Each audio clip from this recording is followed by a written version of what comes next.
you and Senator Kiko and the rest in asking that no less than the cabinet level should be here. Kung nandito ang SFA, bakit hindi yung iba? You're too busy? Is this not the most important thing? Admit there's a crisis. You must have a crisis action plan. And not that we don't appreciate the presence of a dear friend, Yusek Wimpy Fentabella, of course, who's very competent, who's been with the DOE for quite a while. But to give it the importance, if Sec Rex and Sec T. Laurel could be here, why should the DOE secretary be exempted from this? When DBM is here, pag kayo and NEDA, pag kayo ay humihingi ng mga budget ninyo, maski overnight, nandyan kayo. Pero pag crisis action plan, marami kayong dahilan. The Senate will not allow that. Unless you are not admitting that we are in a crisis situation. Then you're lost in translation o nahihibang. Because everyone must act as if we were an ICU situation. That's how it should be. Not to enrage the people and not to let the people panic. But on the contrary, if they see the government on the ground and having more than what the chair mentioned, so-called motherhood statements, not just curated PowerPoints. We want to see your action plan.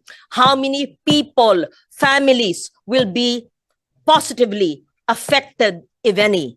And what are the monies, the funds needed for continuing appropriations? And what are the line items in GAA 2026 na pwedeng ikalap maging savings para ito ang gagamitin? Tapos sasagutin ng DOF at ng DBM saan manggagaling ito considering 2.5 months pa lang at aminadong wala pang pera ang gobyerno. Pinapaasa ang mga tao tapos walang ibibigay. Hindi pwede yon. Tapos wala pa ang ibang kabinete dito.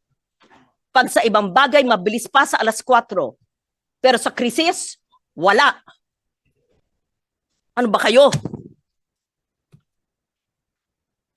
Thank you, Mr. Chair. Thank you. Thank you. Go ahead, Yusek Sales. Thank you, Mr. Chair. So that's the outline for today. We'll cover the 6 areas, hopefully very quickly.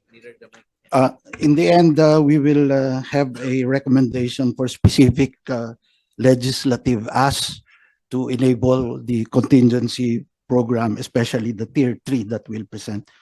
Next slide. This is the current situation. So beginning this Tuesday, there's another increase. So the left panel is the range for diesel. We're showing diesel because this is itong pinaka-importante day-to-day fuel natin. So ang range natin ngayon ay 105 pesos to 134 pesos sa pump price. These are going to be yung prices sa Metro Manila, sa highly urbanized areas in the Philippines. No, ang adjustment reflected on the pump is 13 to 18 pesos po. Ang DOE nag-signal ng breach ng ating $80, actually umabot ng 89.02 nung nakaraang March 13 po. And we'll have a short slide on why. Baka hindi na ito angkop na trigger yung Dubai. Ginamit namin sa analysis 59.50 but we all know that has now moved to 60. So maliit pa lang. Next slide. So this slide shows yung ating current inventory as of Friday, March 20. Yung dark blue, this chart is in days po. And iba-ibang produkto nandiyan po, diesel, gasoline, LPG. So yung dark blue are actual stock in country. So sa diesel may 46 days. This is based on our average utilization, daily utilization. Yung light blue color po, yan po ang nagre-represent ng physical limit ng ating storage tanks in country. So pag tiningnan nyo, medyo malapit na tayo sa tank tops ng diesel at gasoline. This takes into account yung nabili na, nasa dagat na at papunta na sa Pilipinas. Confirmed in transit orders. So in terms sa international standard po, sa IEA, 30 days po ang suggestion ng International Energy Association. In fact, all our products are above that. Ngayon, ang hindi lang LPG. So we're looking especially into the case of LPG. Dito po sa slide na to, kasama na dyan yung unang na-order ng PNOC Exploration Corporation, about 138,000 barrels of diesel. So ang sunod namin tinitingnan actually is yung ating LPG at yung jet fuel. Yung fuel oil po, karamihan dyan ay for generators na natitira na lang. Next slide. Ito po yung basihan kung bakit baka kailangan natin palitan yung ating trigger na Dubai Platts na nasa batas. Simply put, sa oil trading may Dubai Platts, dyan po nakabase ang presyo ng produkto. And ang tinatawag technically is yung crack spread. Kung ang produkto, Dubai Platts, no March 9 ay 125 from 71. Ang diesel, per barrel po ito, sumirit ng $184 per barrel. In graphical view, yan po yan. Yung diesel maps ay yung parang orange na pula. Yung Dubai Platts, yung blue. Yung diferensya sa dalawa, yan ang tinatawag na crack spread. Nung nag-umpisa po ang kaguluhan, makikita natin na lumapad yung spread. Dati ang spread niyan is mga $15 to $20 per barrel.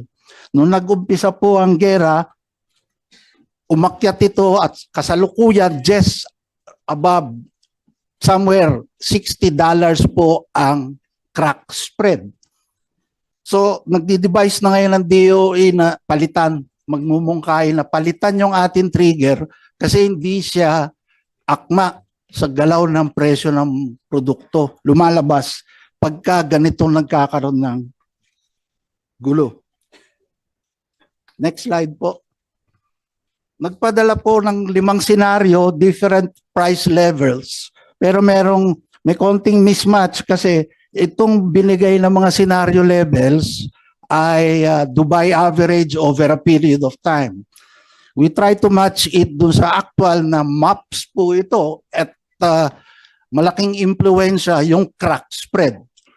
So based on that, ang tingin ang evaluation ng DOE is actually nasa scenario 3 na po tayo na binigay po ng committee. So scenario 3, lumalapit na po tayo sa scenario 4. And precisely why we think that it's more appropriate now kasi parang lumalabas yung trigger na huli. When in fact, kung na-redesign natin yung trigger to something more appropriate now, like basing it on maps and yung appreciation, maybe yung trigger mas maagang dumating. Kasi yung trigger dumating March 13 po nag-release eh. Because Dubai Platts ang nakalagay. Pero when in fact, 2 days after, kung nasa maps ang trigger, na-trigger na po natin.